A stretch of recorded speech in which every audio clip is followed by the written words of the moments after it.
Hello, this is the KASB Advocacy Update for Friday, July 24th, and the weekend of the 25th and 26th. We're bringing to you the latest information on education topics in the state of Kansas. The big news this past week has been discussion of reopening public schools in Kansas. The State Board of Education rejected a proposal from Governor Laura Kelly to delay the start of the school year, but she went ahead with a second executive order that the State Board will not consider, dealing with masks and other health measures. The State Board of Education 2 weeks ago adopted a new Navigating Change document to guide local public schools. We'll talk about how those work together. Touch briefly on the State Board of Education's budget request for the year after next that the next legislature will consider, some federal issues affecting education, where we stand in the election of 2020, and finally, as always, welcome you to submit ideas for KASB legislative priorities. On Monday, the governor formally put out her executive order that would have required all schools, public and private, to delay instruction or any other activities, such as online learning, extracurricular activities. Nothing could start until September 8th, the Monday after Labor Day. Under a change in state law adopted during the special session of the legislature, any order from the governor that would close public schools or not allow them to open has to be approved by a majority vote of the State Board of Education, which has 10 members. The board split 5 to 5, and that means the order does not go into effect. That means the decision is now up to local school boards. So this action does not mean that schools will start in every district at the usual time, which for most districts is sometime in mid-August before Labor Day. We already know school districts that have decided they're going to push the start date back, but it does mean as a result of the state board's action that that decision goes back to local school boards.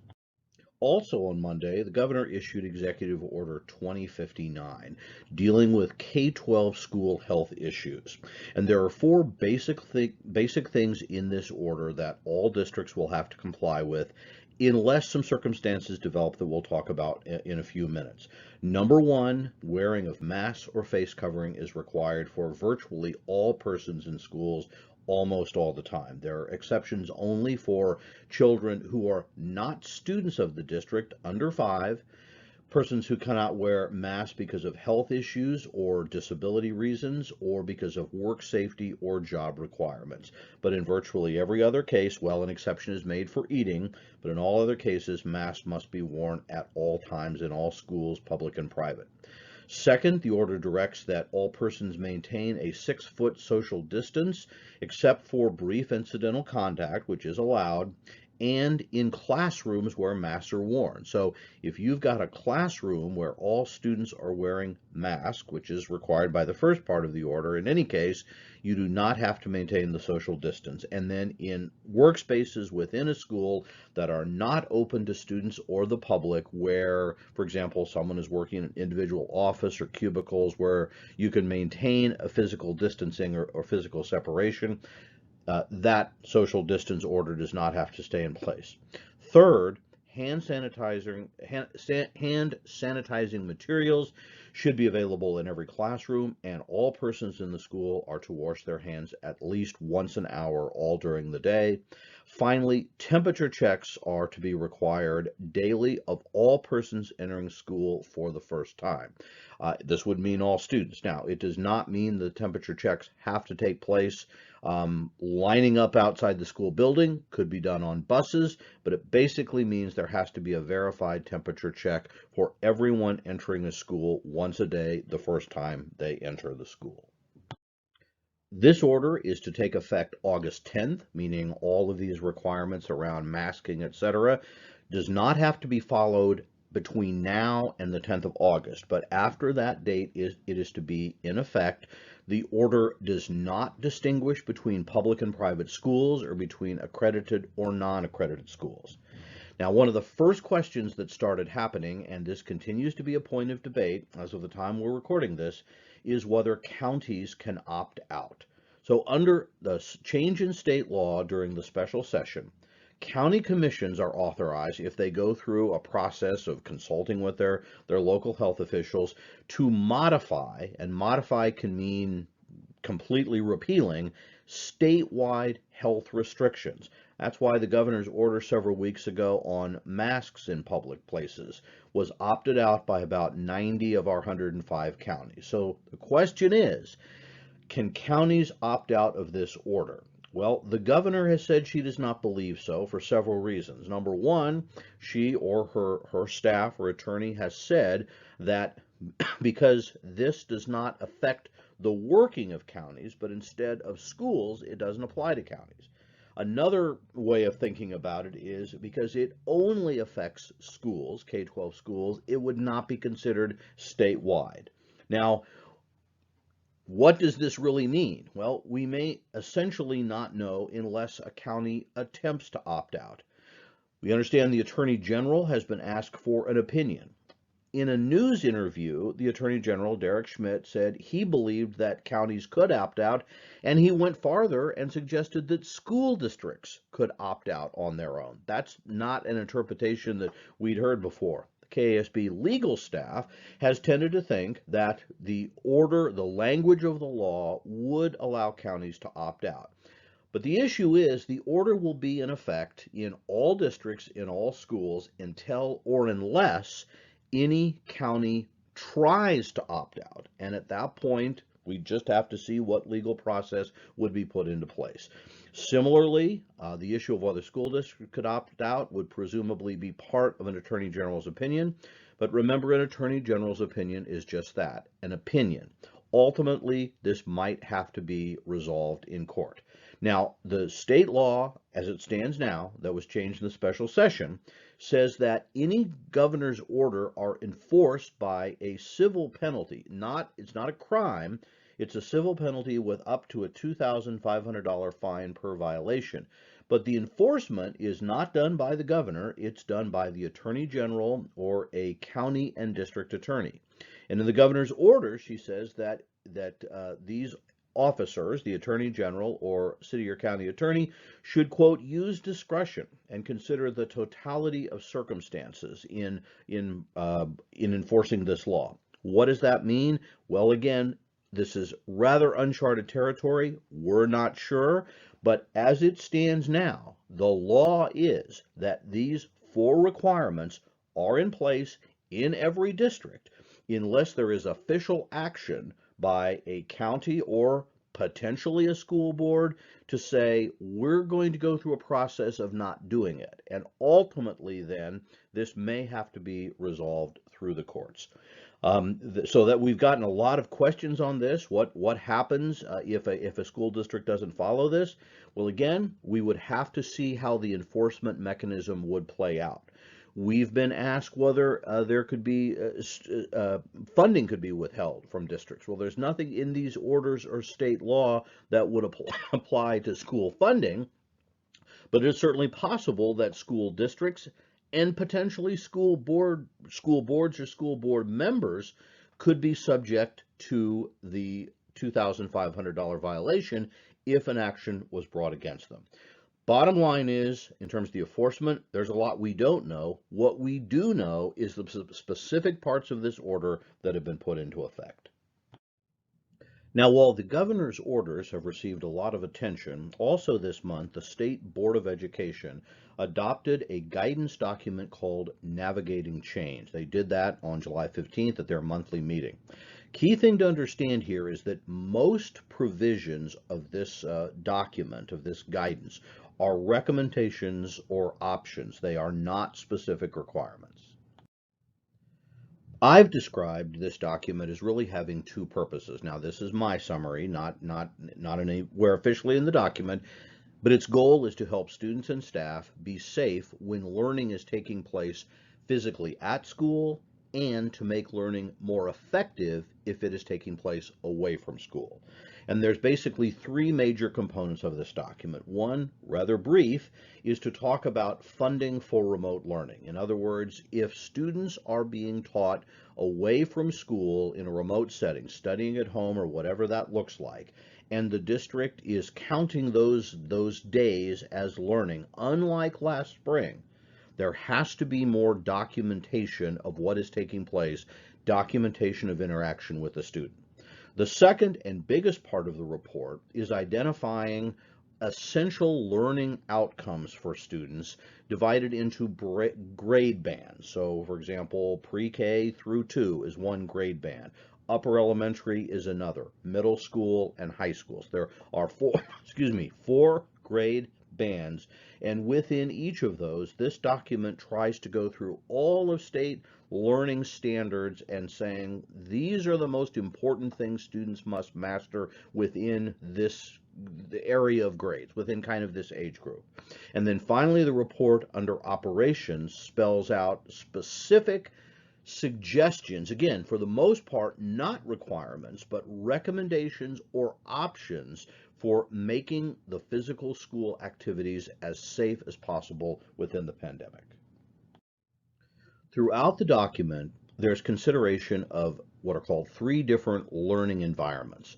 On-site is where students and teachers will be physically at school with or without social distancing practices, but for the most part, learning will take place at school. The other extreme is remote learning, where students would be doing all of their learning from home and not entering the school building at all. And then hybrid learning is what is considered a blend where students would spend part of their time physically in the classroom, part of their time learning remotely from home. And so this report assumes that these are viable options and that any time during the year, districts may need or want to switch between these environments. So that's the first point. Then the document offers guidance on how to determine which of those learning environments or learning models should be used. Low restrictions is when disease spread represented by daily new cases of COVID-19 in your community are low or declining. In this case, on-site learning is most appropriate. Moderate restrictions are when the disease spread, again, measured by daily case rates, is basically flat or steady, not really trending down, not improving. The suggestion is this is what's most appropriate for hybrid learning, which allows kids to be somewhat spread out, not necessarily in school all the time, but still have physical contact with teachers and their peers at school at least part of the time. And high restrictions, when the daily case rate has been increasing over a several week period, in consultation with the local health department, is when remote learning should be used. So what some school districts are doing now is saying the growth in their community is such they don't believe they can safely start school at the usual time in a couple of weeks and are making the decision to put off the earliest they would open up for an on-site learning model beyond when they normally would start school. So how do you make a decision about what environment may be best in your community? Well, we suggest there's about 3 steps. 1, get information on the trends of the pandemic in your area, either from the State Department of Health and Environment or local health officials. 2nd, get more context on what those trends really mean. There may be other factors influencing your decision in your area. And then 3rd, make a decision on whether you need to change the learning environment you're using or other restrictions and policies you can control as a board. But remember, you always have to follow any state or local health order. So if your local community has certain restrictions, you're going to have to follow those. Without those restrictions, it's up to the local board to make those decisions. If you want to track COVID cases in Kansas from the comfort of your own computer screen, you can go to the Department of Health and Environment website or coronavirus.kdheks.gov. You get a screen that looks like this, and I've circled the link COVID-19 cases in Kansas. You can click on that as the first step. The top of the next page you'll get to after that click provides statewide information in Kansas and a number of links for more detailed information. The very top shows statewide statistics. Below that information is a state map that shows the number of COVID-19 cases in every county of the state, updated regularly. And below that map is a chart that shows the new cases every day since the pandemic started statewide. But you can click on a county you're interested in. If you click on that at the map, then the chart below changes to show the new cases in each county. This is the statewide chart that you will see if you don't click on a county. For the entire state, it shows the sharp increase from March into April, a decline into May during the lockdown of the state, and then the rise in cases throughout July and June and moving into July. It's important to note that there is always a several days delay in reporting. So the last few days on this, for example, this is showing a decline. Some of that is because information may not have been provided. So that's something to keep in mind. A second chart that we're showing here is from one of the state's largest counties. And what it shows is that this particular county did not have the upward spike during April, but it has experienced a significant growth in daily new cases, basically since the end of May, moving into July, moving from less than about 20 new cases per day until within the last month, it has been an average of about 100 new cases every day. But this can look different in other counties. So if you take example, a rural county in northwest Kansas, here we have information that shows this county has had only 9 cases since April and never more than 1 per day. So the first data you receive is for the entire state. The document or this information at the website allows you to dig down for every particular county. If you move back up to the top of that web page, there's other links I said. One that may be interesting is if you look at Reopen Kansas metrics. That's one of the links. This link allows you to get other information both statewide and by clicking on individual counties. It includes a daily case rate trend over the previous 2 weeks. It includes hospitalizations, new hospitalizations by date, and it includes deaths by date. So for example, on a statewide basis over the last 3 weeks, and again, this information is about a week old, there has been an upward trend in the state in daily cases. There has been a downward trend in hospitalizations and a downward trend by deaths. So one bit of bad news, several bits of good news. The concern from the state is that as daily cases go up, that's kind of more of a leading indicator, and the concern is that hospitalizations and deaths tend to follow new cases by several weeks. Now, this is information that you can get very handily online from the state, but it's also important as local school leaders to review this with your local health officials, because there's other questions. Cases may be rising, but how significant is this? What are the sources of new cases? Are they isolated, or does there appear to be community spread? What are the capacities of hospitals in your region, not just your county, to deal with rising cases, potentially rising hospitalizations? And remember, county health officials are responsible for enforcing quarantine requirements. Even within the guidance or policy, districts have to follow the procedures set forth for quarantining under state law. So what are the choices that school districts are facing right now? Well, obviously the first is probably when should all students be allowed on site? And we're seeing that some districts believe they don't think it will be safe within the next several weeks at least. So they've pushed that back. When should students be able to spend some of their time at school, but perhaps not all? That blend of hybrid learning that we're talking about. So when do you feel it is appropriate to bring some students back or students back some of the time? Another issue or choice is whether your school district will use the Navigating Change guidance to help define essential learning and services. It's not required, but the idea behind this guidance is to make it easier to say we have broad agreement on what we should be focusing on. So if you have a teacher that is out for several weeks because they're sick, or if students are moving in and out of an on-campus environment, there's more of an understanding of the most critical things that should be worked on. The idea is to make it easier for teams of teachers to work together. So this is, again, nothing that is required, but the idea is to help make it more effective to provide learning both remote and on-site. Either way, you'll need to be thinking about what is your accountability plan for students who are learning remotely. We believe that in really every district, some students are not going to feel comfortable coming back to school on site. Now, you're not required to provide remote learning, but those students will have many other options to do so. If you do provide remote learning and want to count that toward your minimum school term for funding purposes, there are requirements in this document for logging the time, and you need to think about what will be your accountability plan to see whether students are actually learning in that environment. Finally, you'll need to be making choices about the training you provide for teachers, other staff, students, and families on the health protocols that will be expected.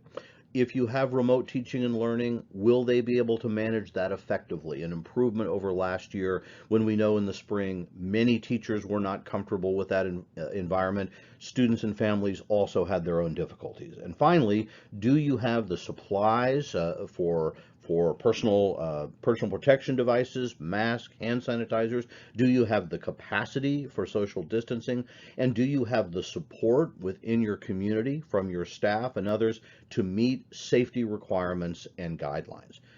Do remember that whatever choices you make at this point, there are requirements that have been set forth by the governor, which may or may not be modified, and options that you will have to decide. It'll be up to your district to see how those work together. Okay, that's what we know right now about school reopening issues. We want to spend just a minute talking about the State Board of Education budget request. Every year, the State Board makes a budget request to the governor and on to the legislature. In other words, what they're talking about now is the funding they will ask the next legislature that meets in January for funding for the following school year.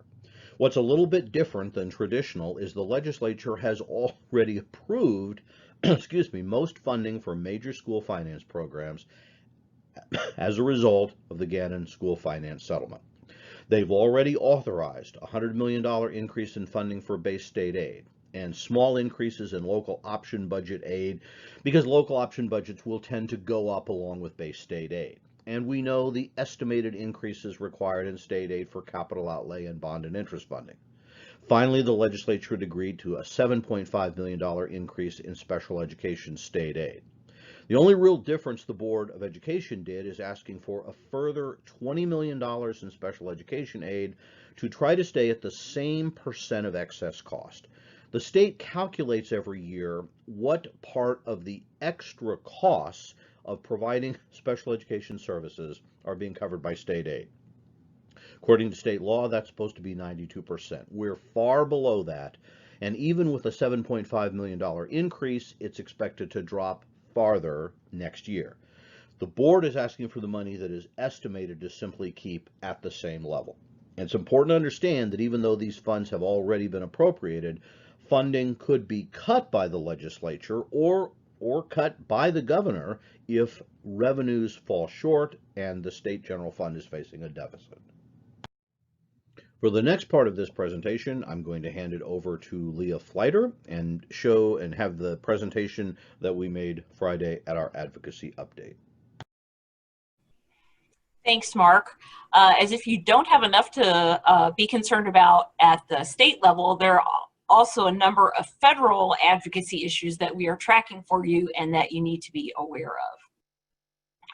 First of all, as I'm sure you're all aware, you're going to be encouraging some increased costs when you reopen school. Now, those costs, of course, are going to depend upon the impact of the virus in your community and sort of what the expectations are for your schools and for your district. But generally speaking, a study by the Superintendents Association and the National Association of School Business Officers indicates that an average school district could spend about $1.7 million additional dollars to reopen schools in the fall.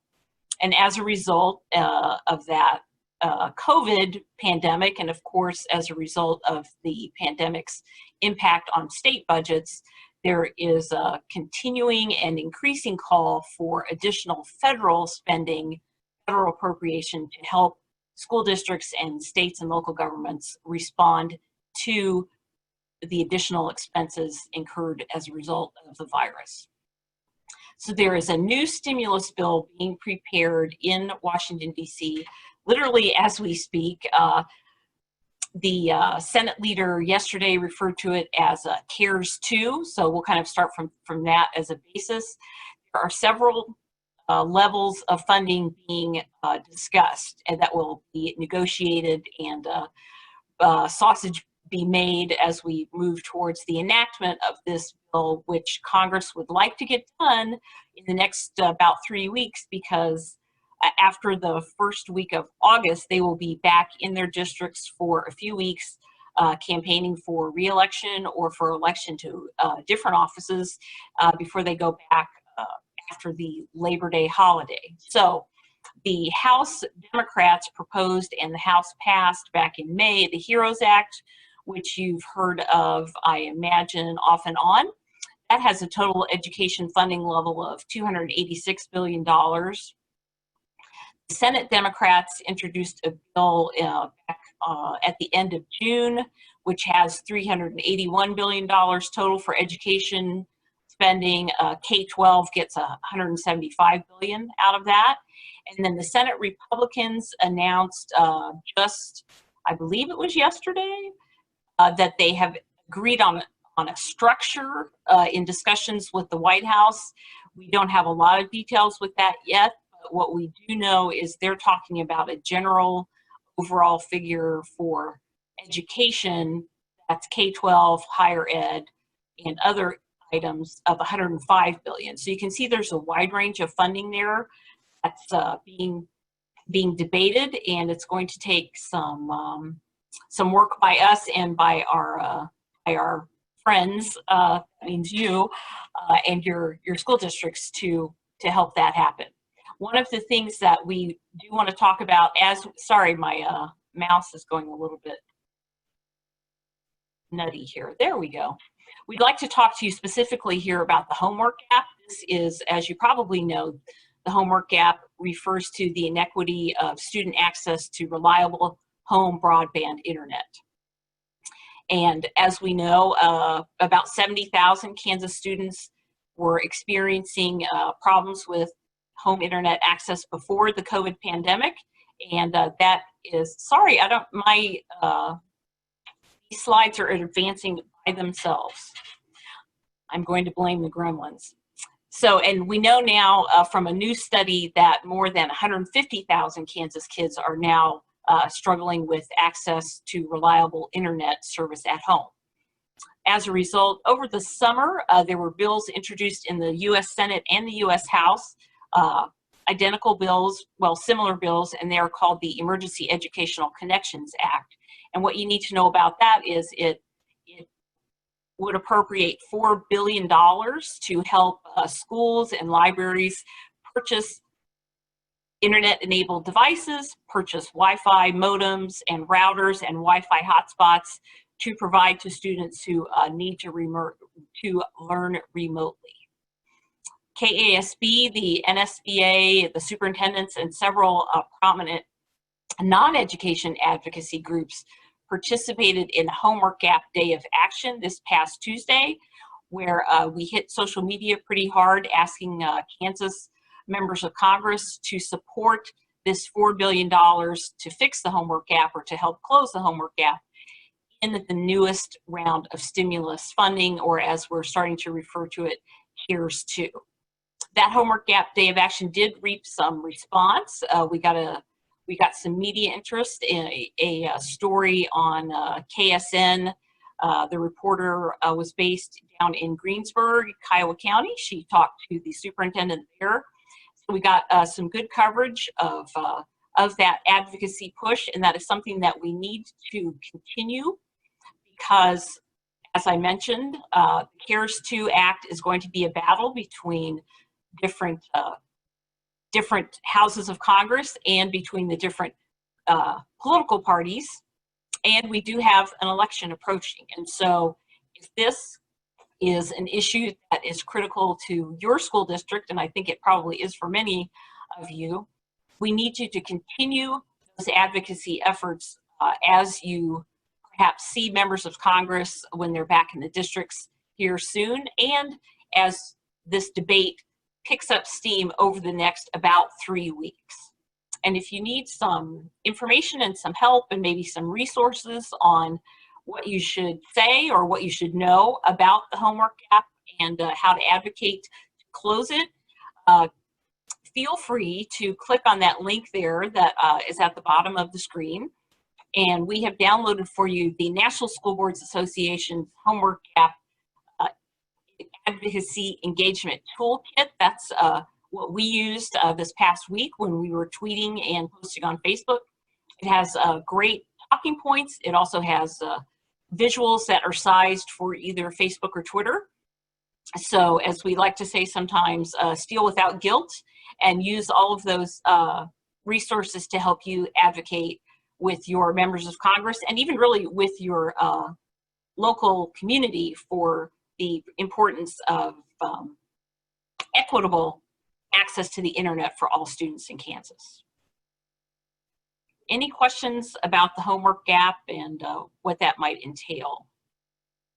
With the PowerPoint open, it's hard for me to see the chat, so if some of my colleagues see something, just let me know.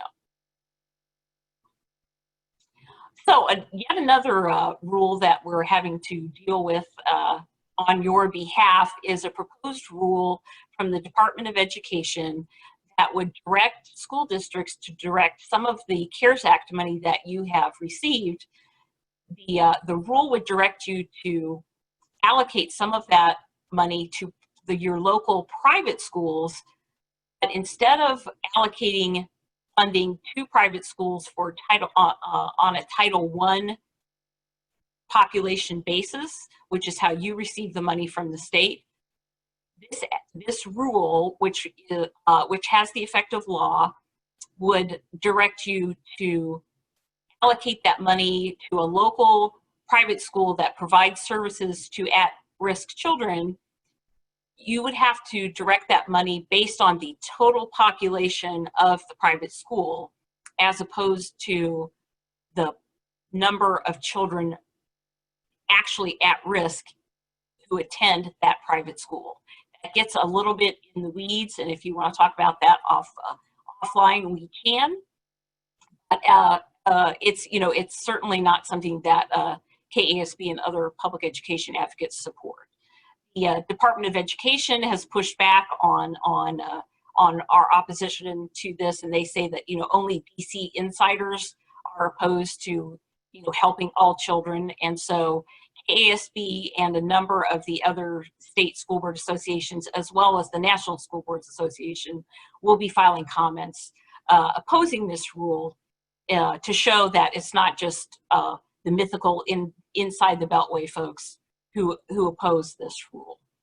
The issue with this is that it is an interim final rule, which means that right now it does have the effect of law, but we are continuing to oppose it, and actually it's probably going ultimately to take congressional action to overturn it. And this is another issue that you should be discussing with your senators and your representatives when they're back in August to campaign for election and re-election. I think I saw a question come up in the chat. I'm not sure.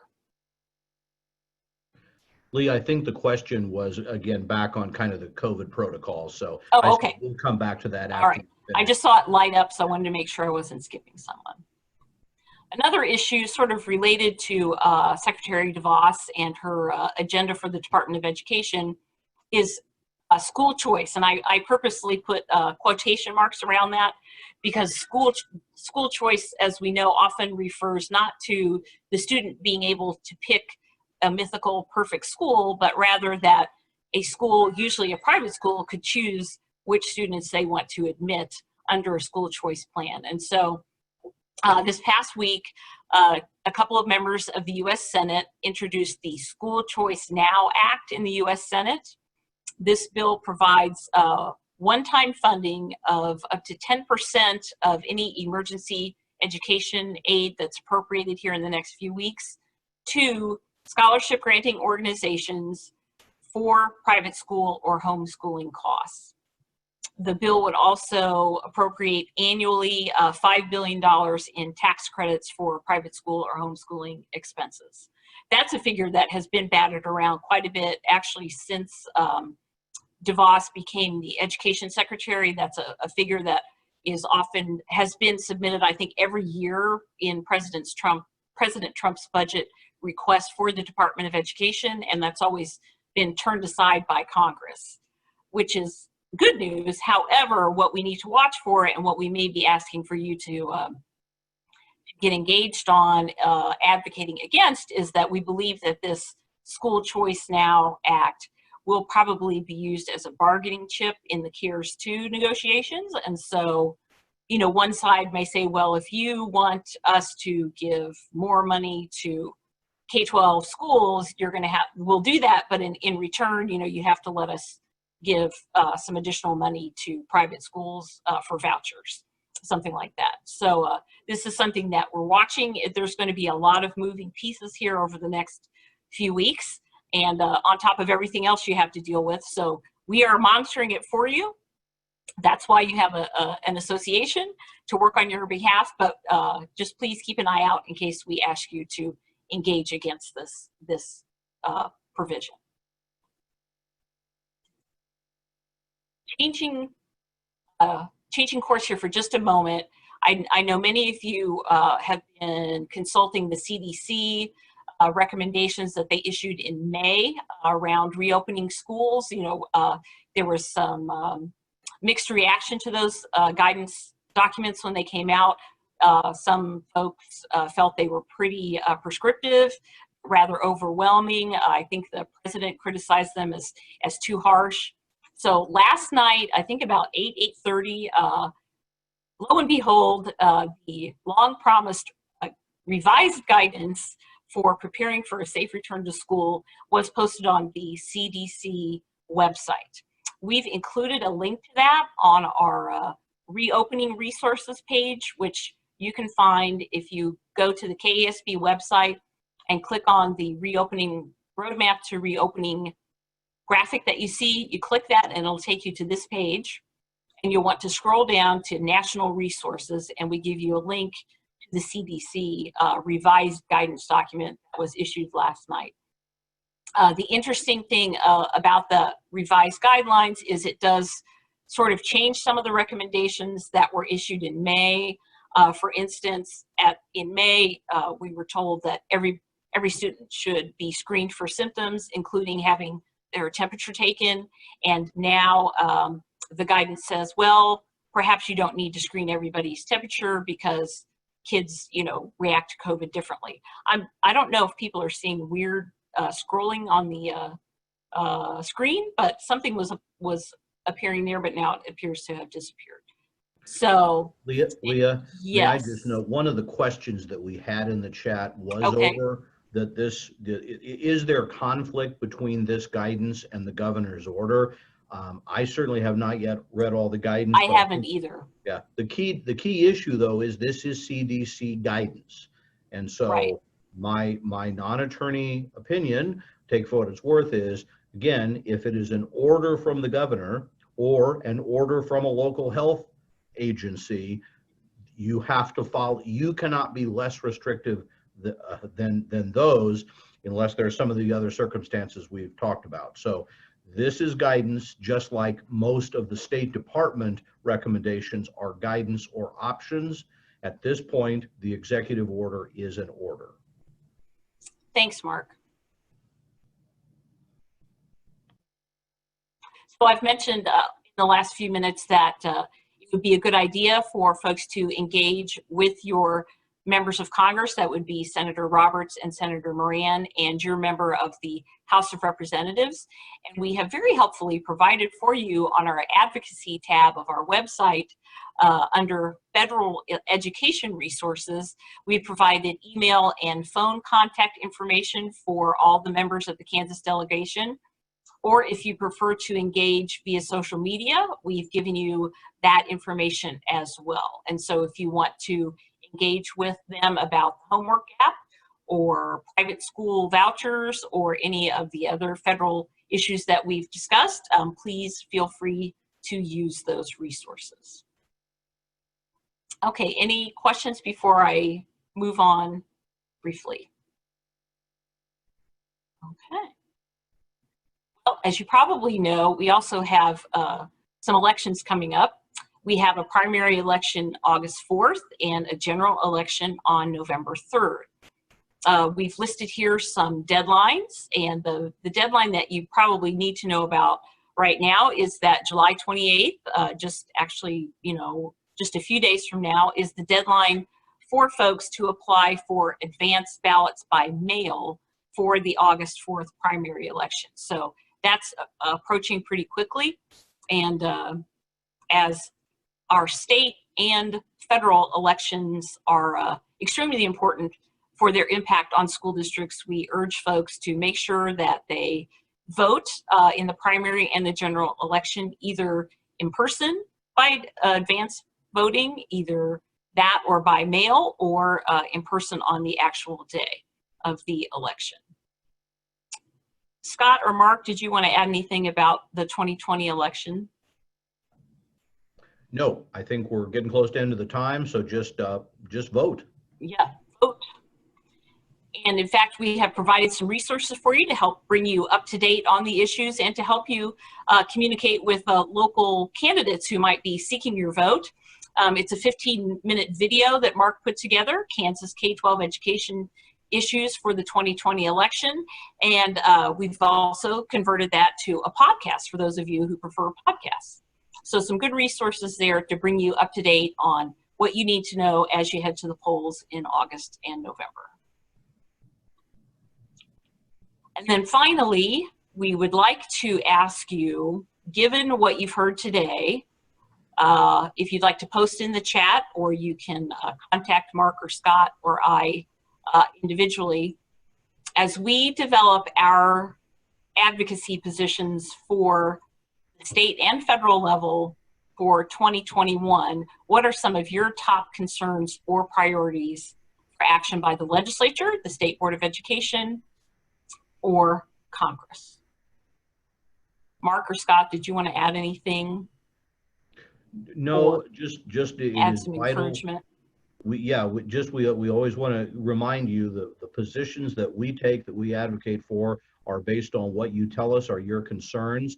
We know you are thinking about a million other things, but in the midst of all that, when you have concerns about what are we doing for internet access, what are we doing for funding of certain issues, what are we doing around accountability requirements, there's concerns you have that take state or federal or state board action to change. That's what we need to hear about as we begin to put together thoughts. So if you have any that you can share with us now, we're doing this at all of these, at each of these sessions, or anytime, please feel free to share. I think at this time, we're just about out of time, but we'll give a few more minutes to see if there are any final questions about any of the information we provided. Oh, I'd like to add that I will be posting this PowerPoint on our website, Advocacy Key Resources, as soon as this session is over. So if you'd like a copy of these slides, we'll have that posted shortly.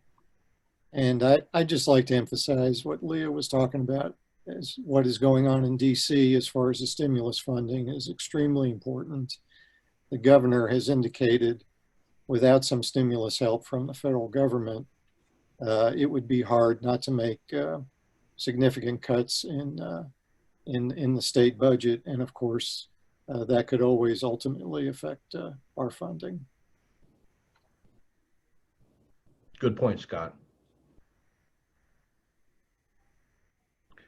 Okay, I'm not seeing any other questions come to mind. We've reached our hour. Thank you all for staying with us.